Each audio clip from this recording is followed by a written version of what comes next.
पुरानी स्कूटी पर army captain Radha Verma अपनी मां सावित्री वर्मा के साथ घर के लिए जरूरी सामान लेने जा रही थी। उनकी बड़ी बहन अनन्या वर्मा इसी जिले की डिस्ट्रिक्ट मैजिस्ट्रेट डीएम थीं। सावित्री के चेहरे पर गर्व और खुशी साफ दिखाई दे रही थी। उसने अकेले ही अपनी दोनों बेटियों को संभालकर बड़ा किया था। अनन्या को काम की वजह से घर आने का वक्त कम मिलता था, इसलिए आज पूरा घर खुश था।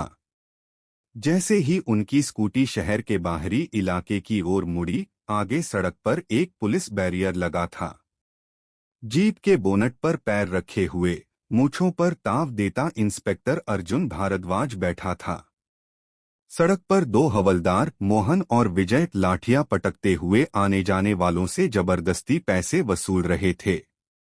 राधा ने बैरियर पार करने की कोशिश की तो इंस्पेक्टर अर्जुन गरजते हुए उतर पड़ा के लड़की, स्कूटी साइड में लगा, कहाँ भाग रही है?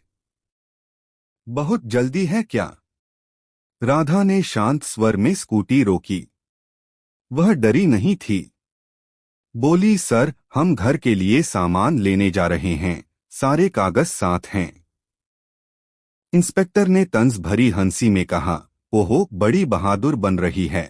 हवलदार मोहन ने तंज करते हुए कहा, शायद नाटक कर रही है। विजय ने और भी अपमानजनक लहजे में कहा, इनकी शक्ल देखो, चोरी की माहिर ब्लाबला। बुढ़िया शब्द सावित्री के लिए कहा गया, जिसने राधा के दिल में झर्रास भर दिया। राधा ने संयम से कहा, जुबान संभालिए। यह मेरी मां है, हमारे पास कागज हैं। इस तरह बात करना शोभा नहीं देता। इंस्पेक्टर अर्जुन का गुस्सा चढ़ गया। उसने कागज मांगे। राधा ने डिग्गी से लाइसेंस निकाला और दे दिया। अर्जुन ने कागज हवा में उछाल दिए और चिल्लाया, ये नकली कागज है, हमें उल्लू समझ रही है। राधा ने सुझाव दिया, सर, चालान काट लीजिए, हम भर देंगे, पर बदतमीजी मत कीजिए। इतना सुनते ही अर्जुन ने राधा को जोरदार थप्पड़ जड़ दिया। सड़क पर सन्नाटा छा गया। सावित्री चीखी, मेरी बच्ची को क्यों मारा? पर अर्जुन ने धक्के देकर कहा, चुप रह, ज्यादा बोलोगी तो तुझे भी मारूंगा। मोहन और विजय हंस रहे थे। भीड़ में कुछ लोग मोबाइल निकालकर रिकॉर्ड कर रहे थे। उनमें से एक नौजवान अमन शांतिपूर्वक पूरी घटना रिकॉर्ड कर रहा था। उसे पता नहीं था कि वही वीडियो बाद में तूफान बन जाएगा। तीनों पुलिसकर्मी राधा और सावित्री को जीप में ठूसकर थाने ले गए। वहां एक बदहाल हवालात की कोठरी में बंद कर दिया गया। रात गहराई, हवा में सीलन और मच्छरों की भिनभिनाहट थी। सावित्री को अस्थमा की शिकायत थी, हालत बिगड़ने लगी।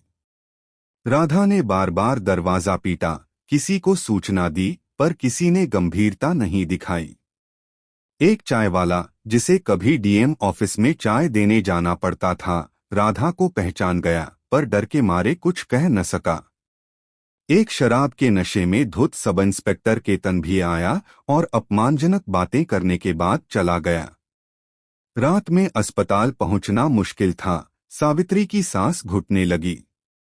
राधा ने हिम्मत रखी और उनकी सेवा को गंभीरता से लिया।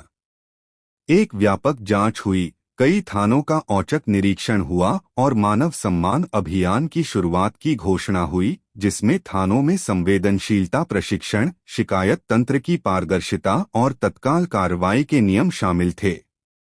कुछ सत्तारूढ़ लोग साजिश रचने की कोशिश करते रहे, पर जनता की जागृति और अनन्या की अडिग मानसिकता ने बदलाव की राह शुरू कर दी।